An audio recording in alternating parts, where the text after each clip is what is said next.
Good afternoon, everyone. My name is Jessica Nanoska, and before we begin, let's get a few things out of the way. So a little background information is with these personal statements, I applied to 4 UC universities. I applied to UC Santa Barbara, UC San Diego, UC Irvine, and UCLA. I was fortunate to be able to choose which of the 4 schools I wanted to go to, and ultimately I chose to go to UCLA, and I'm currently a third-year physiological science major there. The second thing that I wanted to mention is that in the description below, I'm going to link the UC website that discusses the personal insight questions, and that might provide you with more information than I can in this video. And I will also link my video that discusses all the other components of the UC application, such as my extracurricular activities, my test scores, my GPA, all of that fun stuff. So you can find those 2 links along with others, if I find any that might be helpful, down below. So with that, let's start going over my personal statements. So for the UC application, they provide you 8 personal insight questions where you only have to respond to 4 of them. So I chose to respond to question number 4, question number 6, question number 7, and question number 8.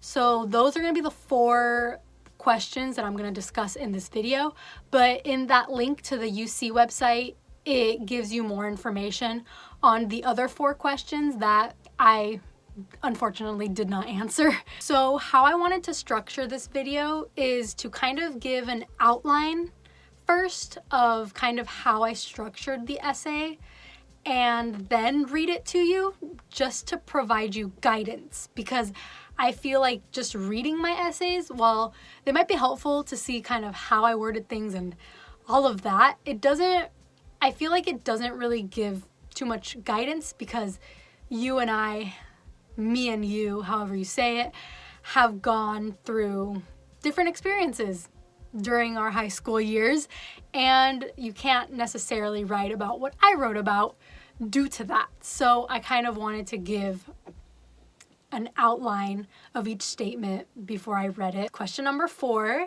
we have: describe how you have taken advantage of a significant educational opportunity or worked to overcome an educational barrier you have faced. So I chose to answer the first part of the question. So kind of how I organized this personal statement is in paragraph 1, I introduced the educational opportunity that I'm going to discuss, and I gave a few highlights about it. In paragraph 2, I talked about how I was feeling leading up to the experience. In paragraph 3, I talked about my favorite, most meaningful, kind of the activity or event or experience that stood out to me the most during this educational opportunity, and I talked about how it made me feel. And in paragraph 4, I talked about how this educational opportunity would help me with the transition from high school to college, university. So without further ado, here is question number 4. I'm going to be looking this way a little bit because my laptop is here and that's where I'm reading from. So here we go.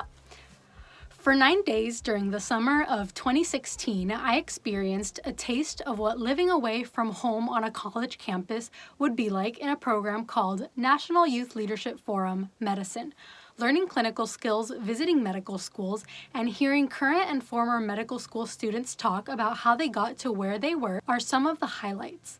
Driving up to the UCLA campus, I was full of expectations, yet unaware of the reality that was living away from home. The program started with a team bonding activity. The types of people ranged from recent high school graduates to current high school students from as far as China and Guam. Seeing the diversity, knowledge, and excitement in both the students and advisors allowed me to rest assured that this experience was going to be an inside look into my life in the next few years. Making connections that can positively impact my future within a span of only 9 days was before inconceivable to me. During NYLF, I got the opportunity to visit the anatomy lab at Western University. As I stepped into the lab, the smell of formaldehyde consumed the air. Medical school students in lab coats, goggles, and gloves studied real organs, and at least 50 cadavers covered with white sheets filled the room. Medical school students taught us the basics of 4 body parts, which included the brain, heart, skeleton, and skull. For me, the highlight was learning about the heart. We were able to see the difference between a healthy heart and an unhealthy one and learn about the heart's parts and vital functions. Getting the chance to hold an actual human heart was a powerful moment for me. Since childhood, I have always been interested in the medical field, but I never had an opportunity like this. That moment solidified my interest, and now I am ready to pursue it. By taking advantage of NYLF medicine, my personal growth and confidence improved, and I feel more prepared for the dramatic change in lifestyle and education that comes with going to a college or university. And with that, we have gone through question number 4. So the next question we are going to discuss is question number 6, which is, talk about an academic subject that inspires you. Describe how you have furthered this interest inside and or outside the classroom. So for this one, once again, we have 4 paragraphs. So in paragraph 1, I introduced the subject that I'm going to talk about in the personal statement and kind of highlighted some topics within the subject that I found particularly interesting, and I talked about where I was able to use that subject in my personal life and professional life. In paragraph 2, I talked about how the subject I am writing about helped me in my volunteer experience. In paragraph 3, I talked about how the subject I'm talking about helped me in my personal life. And in paragraph 4, I talked about how the subject can help me in my future career. And now I will read you my question number 6. In sophomore year of high school, I took the AP Psychology course and did very well. The material that caught my attention the most included developmental, social, and abnormal psychology. Psychology is the subject I have been able to use the most in my everyday life and volunteer work at a medical center. I had the opportunity to volunteer for a medical center for 1 year in the escort services department. With my knowledge of psychology, I had a better understanding of why some patients reacted the way they did to certain situations, and that made interactions much more pleasant. For example, immediately after delivering flowers to a patient, I had to discharge a mother whose newborn was not healthy enough to leave the hospital. Learning to handle both positive and negative circumstances was essential in making the patient the most comfortable possible. This past September, I had a family member that had surgery, and the outcome was not what we were hoping for. Sitting with my family in the waiting room during surgery and in the days after surgery, accepting the reality of the situation was the first time that I was able to observe how myself and different family members cope with difficult situations. This was especially the case with a few family members.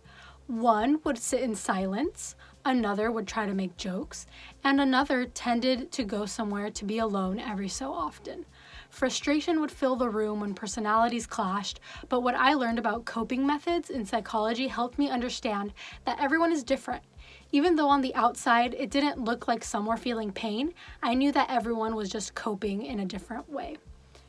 In the medical field, it is important to establish healthy relationships with patients, to develop trust, and to show some understanding in what a family is going through. Taking AP Psychology has influenced me to want to major, or at least minor in psychology, to pursue a successful career in the medical field. And now we will move on to question number 7. So question number 7 is, what have you done to make your school or your community a better place? In paragraph 1, I introduced the topic that I was going to talk about and mentioned how I got involved in it. In paragraph 2, I described a particular task or activity that I did. And in the third paragraph, I talked about what I learned from this experience and how I felt about it. So now I will read you question number 7. Volunteering for a children's hospital is one way I have helped my community become a better place. My father works for a network that helps raise money for this hospital, and through his job, I've been fortunate enough to meet some families that have inspired me and helped me become more involved. One family in particular that we met about a year ago stood out.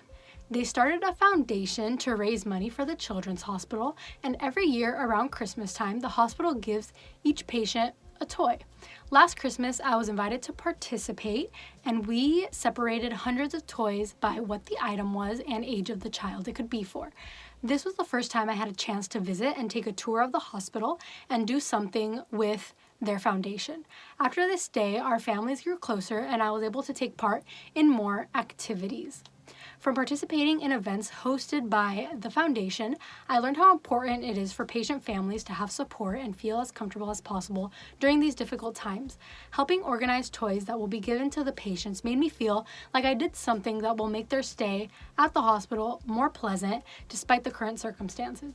From my experience touring the hospital, I also learned that I see myself potentially working with children in my future with medicine. My work with the foundation has only begun. I intend to continue volunteering at the hospital and take part in events hosted by the foundation. So last but not least, we will move on to question number 8, which is, beyond what has already been shared in your application, what do you believe makes you stand out as a strong candidate for admissions to the University of California? So for this outline, it's kind of hard to be general, so I'm kind of going to be a little more specific, but I think you'll get the gist of the outline. So in paragraph 1, I talked about the main idea of what makes me stand out as an applicant. So my main idea was that I've been fortunate enough to travel, and that traveling has allowed me to learn to easily adapt to different environments and circumstances and stuff like that. So in paragraph 2, I named a few of my travels and talked about which one stood out to me the most and why. In paragraph 3, I talked about a specific example or a specific event or a specific thing that happened during that trip and what insight I gained from it.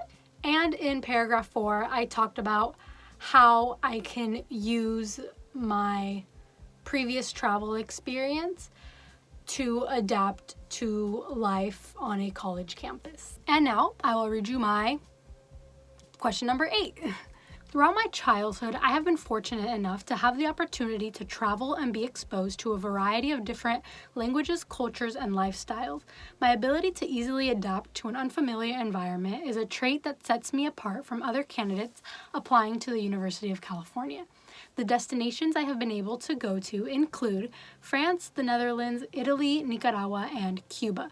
Visiting Cuba in the summer of 2016 stood out to me the most. It is the most drastic change I had faced while traveling.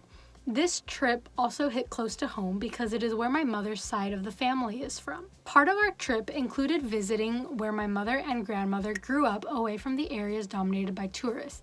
Seeing how the people lived, especially old friends, was eye-opening and emotional to me and my family. I was always told what it was like to live in Cuba, but until I actually saw the reality with my own eyes, it was inconceivable to me, and I realized that we take a lot for granted in the United States. Overall, this trip made me feel more confident in my ability to be confronted by a variety of cultures when in another country, and also more appreciative of the life that I have. I can bring my ability to adapt to a University of California campus in classes I take, any study abroad program I take part in, when interacting with students from different cultures, and adjusting to life on campus in general.